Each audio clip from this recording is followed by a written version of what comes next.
Greetings. This is the commentary and sermonette on the song, The Gifts I Bring. The date I have on this is August 13th, 1983, but then I have in quotes old. Well, when I look back to the lyrics, I was fortunate to find this little note. I got this auto harp, so this was originally on an auto harp, not my guitar. August 31st, 1977, so I'd been a Christian a little over 4 months. I tuned it that night, dedicated the instrument to Jesus, and the first thing that happened was this, the gifts I bring. And then I wrote, I know Jesus wrote it. Now, presently I'd qualify that because a statement like that is putting these words into Jesus' mouth, and I have a real hard time doing that. So, with that note of warning, because I do not consider myself a prophet, I will say I remember very distinctly sitting in my little efficiency apartment and this thing just burst out in one shot. So let me just read the lyrics. And some of it is direct quotes that Jesus said. And many of the lyrics are consistent with his activity with us, but I hold it with a little bit of caution. And I hope the Lord is okay with this. Come to me, says the King. So far, so good. I will be your everything. You will shout and sing when you understand the gifts I bring to you. I do think it's true. Verse 2, and if I take you low, it's only to make you grow. Call to me and I'll show glimpses of my eternal glow to you. Well, I think that's true also. Now that verse, by the way, I wanted to change the first line to say, and when I take you low. As the years went by, it's not like if I take you low, because he says he's going to scourge everyone he receives or welcomes as a son. But originally, when it first burst out, I said, if I take you low. Well, I changed it back to if, because I don't know that it's required that every Christian be taken low before they exit this age. In other words, I think there's a lot of deathbed conversions. They're already low.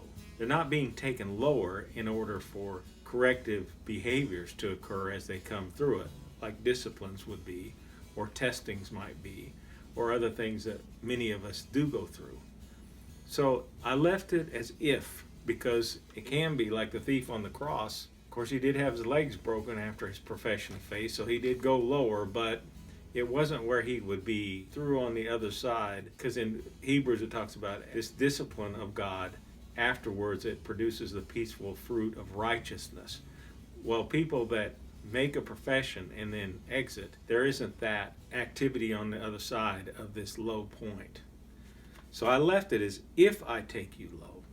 It's only to make you grow. Call to me and I'll show glimpses of my eternal glow to you. Jesus does give glimpses of himself, and it's exceedingly invigorating. And it's eternal glow, so we're seeing that glow from heaven. So I do like that. Now the third verse, heaven and hell, the keys I hold. I am the judge of this fold. Nothing is secret, all will be told. Eternal fire or streets of gold for you. This is all true. Now he said the keys of death and Hades that he holds. Hades is a place of the departed spirits. But when I say heaven and hell, those are the two fixed states, body and soul, heaven and hell, the keys I hold. Gehenna, an area outside of Jerusalem that all the rubbish went, and it was continually burning. It's a symbol for what hell is. He has in his hands the final destinations of every person. And he says, I am the judge of this fold, whether it's the great white throne and those that are unsaved, or all believers are going to stand before the judgment seat of Christ as well to give an account for everything they've done in the body, whether good or bad. At that judgment, it won't be any defenses on my part. He's just simply going to judge straight from his determinations of what I did that's going to burn up and what I did that he was pleased with and will be rewarded. But he is the judge of this fold. He's the boss. Nothing is secret, all will be told. That's consistent with what the Bible teaches. So every deed we've ever done, every word we've ever spoken, which he compares words to like the hand of the tongue, and every thought we've ever had, because he says at one place, if you lust in your heart after a woman, you've already committed adultery. So he's keeping track of all our thoughts.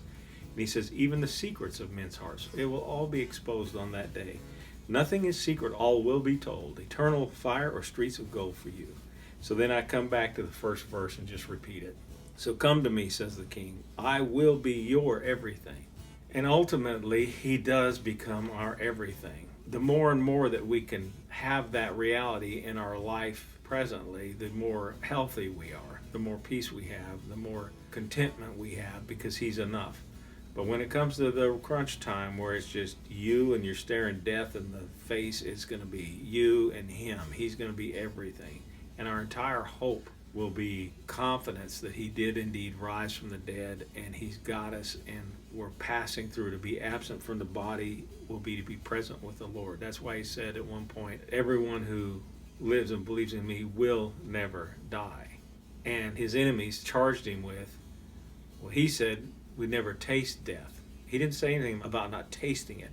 He just said we will never die. So the instant this life is over, we're in glory. That's why Paul says it's far better to be absent from the body and be present with the Lord. So he does become our everything. At that moment, it's him, and that's it. You will shout and sing when you understand the gifts I bring to you. I was a 4-month-old Christian, and I was already shouting and singing, thanking him for his great act of changing me from darkness to light. I had one of those dramatic conversions. I mean, 180-degree turn, just in every area, everything. It took months for me to get to the point where I finally called on him and believed that he rose from the dead.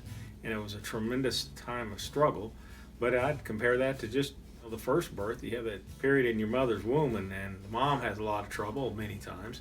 Well, it's not exact parallel, but there was a lot of trauma for those months before it finally came together and I called on the Lord. And then when I did that, the change was dramatic. The decision was made, and God honored that, and I began to understand enough of his gifts that this song just burst out. You will shout and sing when you understand the gifts I bring to you, which are myriad and beyond ability to count. So rather than take the time to discuss all these gifts, I want to spend the rest of this time on the two main things: heaven and hell, the keys I hold. And then the last part of that, eternal fire or streets of gold for you. I want to focus on that. Well, because I listed heaven first, I'll talk about heaven. I have 2 articles. If you'd like to go read them or download them or whatever you want, it's on my website at freelygiven.com. Heaven and the Bible, the short version, the destiny. But just as it is written, things which eye has not seen and ear has not heard, and which have not entered the heart of man, all that God has prepared for those who love him.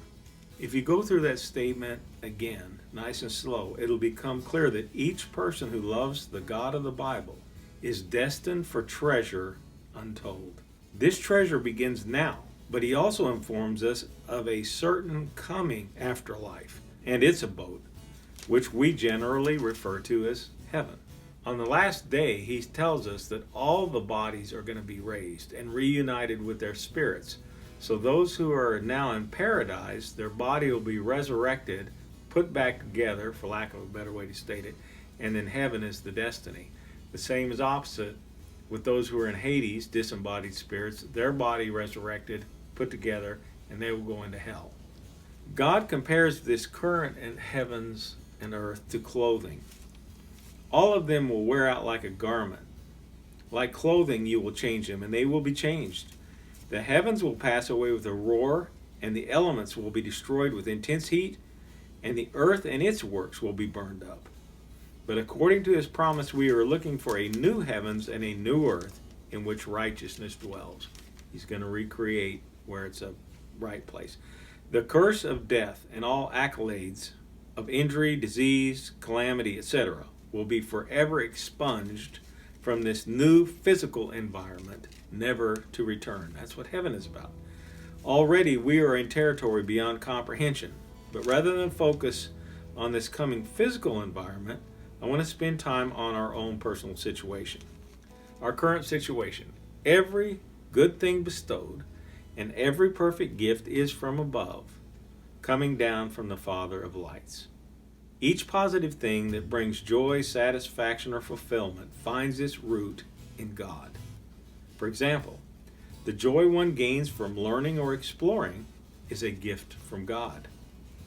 The ability to recognize and then enjoy beauty is a gift from God. The pleasures of touch, taste, smell, sound, and sight are gifts from God. If God allows us to live and enjoy such things as sinners in a fallen age, is it reasonable to think that the coming age will be, quote, less than in any way? I suspect that everything we experience now will be exponentially enhanced. And if some present positive thing here does not exist in glory, most likely it will have been replaced by something far superior. That is to say, we will not miss whatever it was we had here. For example, Jesus made the comment that in the coming age we will neither marry nor be given in marriage, but will be like angels in heaven. Some have assumed this means that there will be no sexual activity. Probably right. If this is true, I'm confident it will be replaced with something far superior. And it may be something we can even experience righteously with, I say multitudes of others. I mean, that's probably a wrong way to state this, but something that's better than the sexual activity that we can rightfully interact with what you do with the husband and wife. I'm also of the conviction that sin has dulled, darkened, and deadened our emotional capacities in varying degrees. As a Christian, there are times we experience joy inexpressible and full of glory. Such events are tastes of the powers of the age to come, unsullied by sin. So in other words, I think we get glimpses, just like glimpses of this eternal glow that I talked about, we will get glimpses of joy that is just, well, it's inexpressible. Our entire array of emotional responses in heaven or in glory will be just as pure and intense as these glimpses that we get now of joy. In fact, I do not expect it to be any other way. And one reason that I would say all this is that sin, he talks about how it calluses us, it hardens us. He talks about a heart of stone. That just means we've been dulled. Now, my most vivid imaginations, see, when he said in the beginning, eye has not seen and ear has not heard, and it's not even entered the heart of all that God's prepared for them that love him, my most vivid imaginations of the coming glory will be exceeded. So will yours. I want to forward a few more things here anyway. God allows us even now to inquire into his nature, his priorities, his desires. He also allows us to investigate and learn about the things he's created. I fully expect such activity will not cease on the other side of the Jordan. We have a creator of inexhaustible knowledge, wisdom, complexity, and power, and I believe he's going to allow us access into his things like we've never seen before. We will always be in perfect health, in the prime of life, and may never need to sleep or rest as we eternally engage in these pursuits. And if we do operate on some kind of a timeline, we may grow in cumulative knowledge. And one other matter, we will never be bored. Boredom is a fruit of the fall and something we will leave to this age. Don't fall for the notion that eternity will only consist of sitting on a cloud, playing a harp, or lifting up hands in praise to God. I believe activities will abound. Now some of you might be thinking in 1 Corinthians we're told, now we see in a mirror dimly, but then face to face I know in part, and then I shall know fully, just as I've been fully known. See, I've known fully, so we won't learn anything else. Do you think the moment we are face to face with him, we're going to know everything he knows? I don't think so. I don't think we can or will ever know everything God knows. This passage is probably a reference to us having full knowledge of ourselves and the events that occurred to us in this current age. We will see. So now I have a conclusion to this, though there never will be one. I have that in parentheses. My brethren, there is no way we can yet comprehend or appreciate the massive fields of magnificent glory that God has spread before us. He has decided in the ages to come to show the surpassing riches of His grace and kindness towards us in Christ Jesus. That's the key. You see, from His viewpoint, He's already, past tense, given us the ultimate. He who did not spare His own Son, but delivered Him up for us all. He delivered Him up for us all. How will He not also with Him freely give us all things? In Koine Greek, a question like this is syntactically an intensive assertion. It's a strong statement. He's declaring something. Having granted His Son in sacrifice so as to eternally expunge our sins, there may be nothing He will choose to withhold from us. All other things and an eternity of good gifts are, relatively speaking, chicken feed compared to what He gave us. There's no telling what lies ahead. So I guess the only question is, are you in or out? Heaven and hell, the keys I hold. Hell and the Bible, the short version.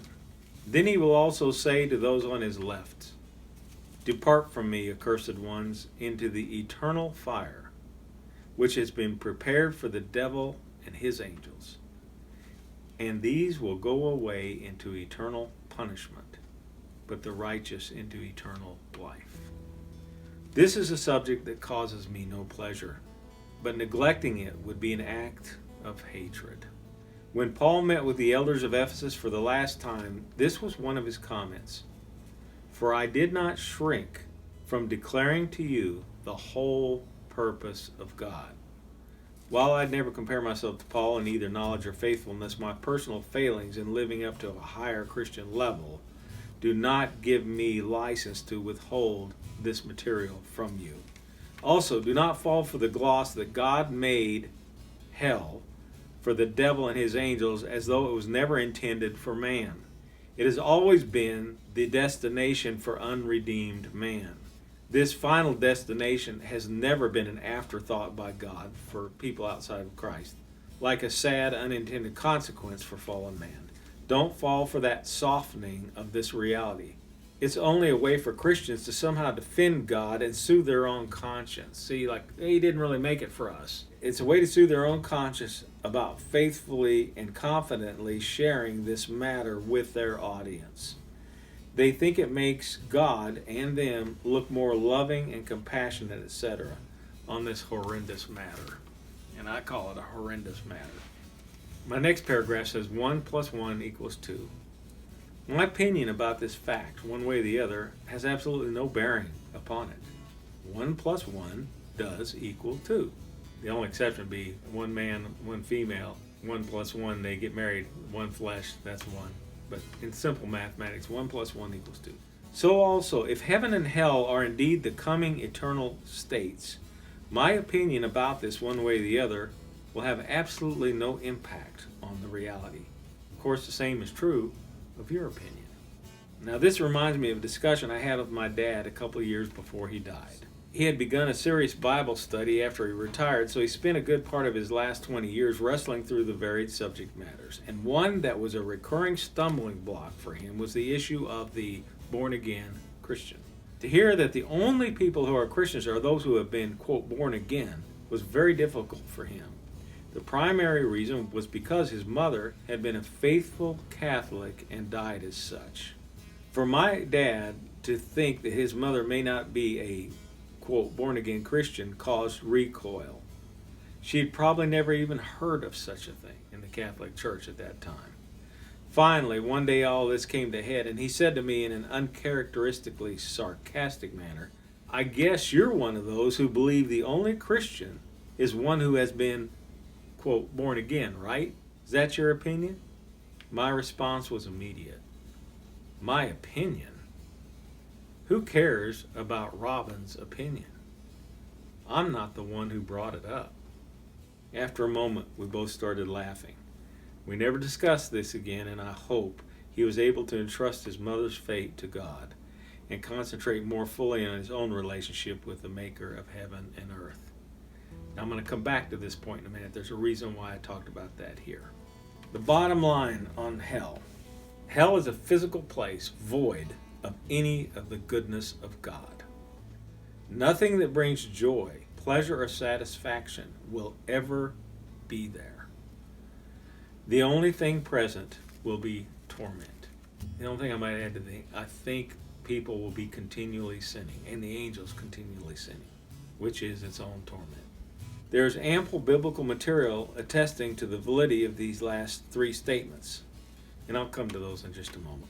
But for now, I want to keep on this bottom line and this reality of no goodness of God existing in a place of eternal torment is terrifying to me and causes unspeakable alarm in a variety of ways. I cannot bear to think of this fate for anyone whom I have come to know, respect, and care for.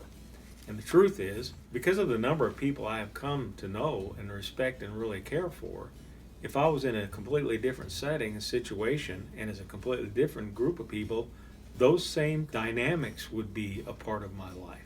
So this really extends to all of humanity when I say this, and I think you would be able to say the same thing. Hell is a place created by God. He's made it, which He Himself will eternally oversee. The Lord sat as king at the flood. Yes, the Lord sits as king forever.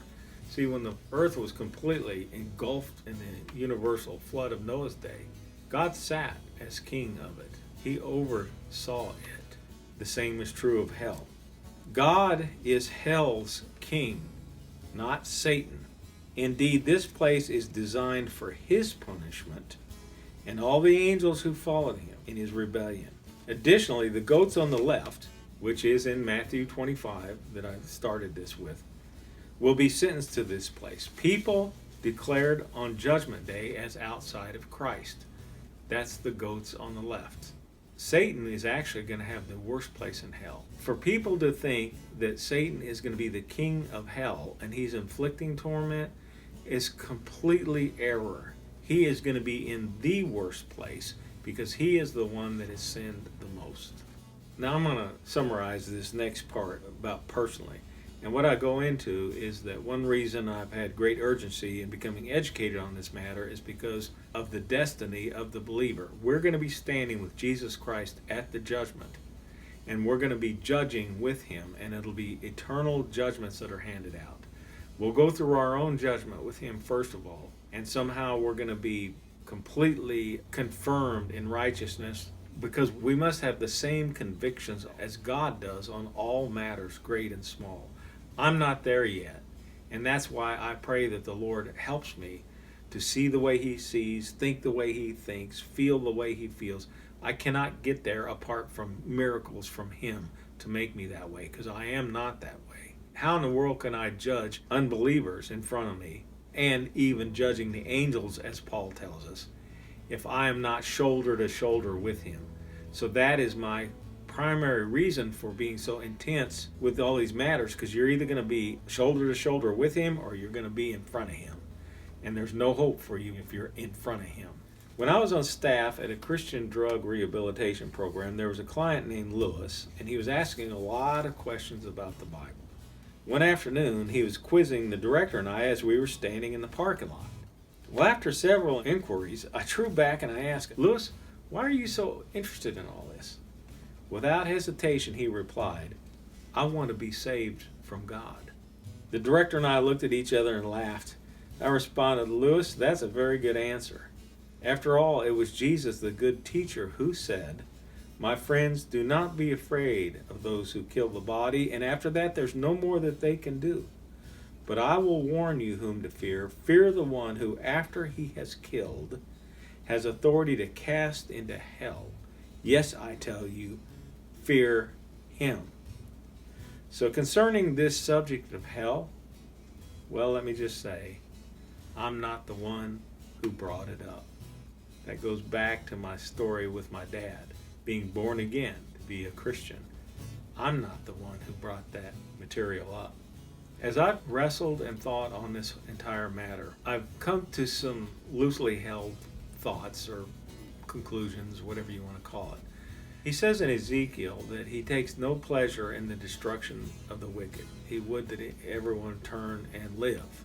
He was talking to Israel, but I believe that is a universal statement. He takes no pleasure in the death of anyone who dies or the destruction of the wicked. I believe it's possible hell is going to be somewhat of an open wound for him forever, because he will take no pleasure in this, even though it's just and right, which I think we're all going to be completely convinced of. Even those who do not keep their soul alive are going to bow before him and confess ek homologos, from within, breathe out the same account that God is right in how he is judging. And it will not be that he's forced them to go to their knees and confess. I think he's going to overwhelm them with the evidence, and that will be the response of those that did not keep their soul alive. So everyone is going to acknowledge that God is doing the right thing and the necessary thing, but I do not think God is ever going to have pleasure out of this. I do think the reason for this reality is because he is determined that he wanted to display things about himself. That if you only had obedient, morally upright creatures, no one would ever know things about him, like his capacity for patience, capacity for mercy, capacity for love in the kind of way that's been woven into the gospel, how we can be brought out from sin and he's not violating his justice or his righteousness. And many other characteristics of God, I believe he is determined that he wants exposed. And this place of hell is, I would say, I could be completely wrong in this, but like an unfortunate, not byproduct, but element to this. When Jesus was talking about hell, he said, if your hand causes you to stumble, cut it off. It's better you enter life crippled than having two hands to go into hell, Gehenna, into the unquenchable fire, where their worm does not die and the fire is not quenched. It's never going to end. The worm not dying, many think, is the conscience. Everybody that's there is going to know that they are there, and I think they're going to be continually sinning against God. I just want to read a couple verses. The dead, the great and the small, were standing before the throne. This is the great white throne of the Revelation. And the books were opened, and another book was opened, the book of life. The dead were judged from the things which were written in the books according to their deeds. So you have a rap sheet. Everybody has their own rap sheet. The sea gave up their dead which was in them. Death and Hades gave up the dead which were in them. And they were judged, everyone according to their deeds. And death and Hades were thrown into the lake of fire. This is the second death, the lake of fire. And if anyone's name was not found written in the book of life, he was thrown into the lake of fire. So it's a combination of those who have already died and they're in Hades and they're being resurrected, or the ones that are alive when Christ comes and the judgment happens. In other words, everyone whose name is not written in the book of life is going to be thrown into the lake of fire. And we're told a few verses down, but for the cowardly and unbelieving and abominable and murderers and immoral persons and sorcerers, that's pharmakia, and idolaters, which we get pharmacy from, and all liars, their part will be in the lake that burns with fire and brimstone, which is the second death. So that's part of the story on hell, and it's also part of the story on heaven. Now, I want to conclude with just a short statement, I hope, of faith. I have a total of 178 songs. As far as my uploading to YouTube, this is like 128, so I've got a little ways to go. But I haven't had the time to promote these songs. They're not as professional as I would like for them to be, in that I wish I had other people playing a whole lot of other parts. And that can all come because as I've recorded these songs, everything will be stripped down just to the guitar. It's all on different tracks that I have things. But this song I wrote over 45 years ago. Very few people have ever heard it, which is true of many of my songs, because this has never been my top priority in life, just music. Well, it's hard to know sometimes when God has spoken to you or not, something from the Bible. Sometimes I can know, but sometimes you're not quite sure. But here in the last couple of weeks, as I was working on this, I read this passage. He put a new song in my mouth, a song of praise to our God. Many will see and fear and put their trust in the Lord. I'm hoping that my songs and these commentaries are going to be an oasis where many will see see, not just hear what I'm doing, but see these realities and fear and put their trust in the Lord. There's reasons to fear God. And a lot of people try to water that down. It's just like a reverence.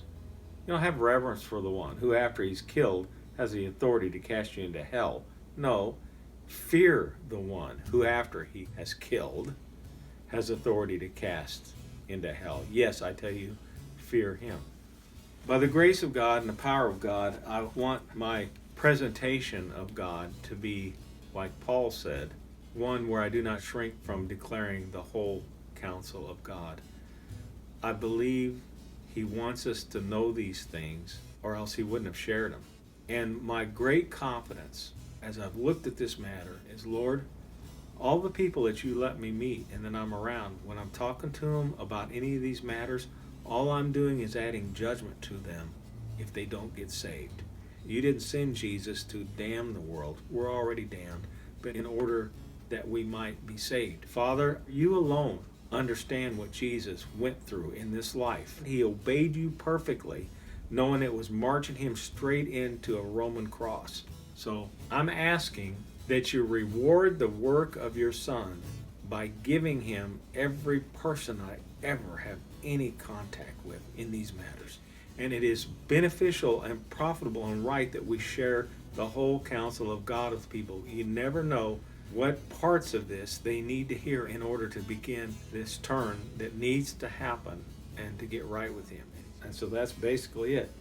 So, thank you for listening. And like I always say, listen and you're going to learn great and mighty things that you do not know. And these matters lead to life, only to life, and you will indeed live.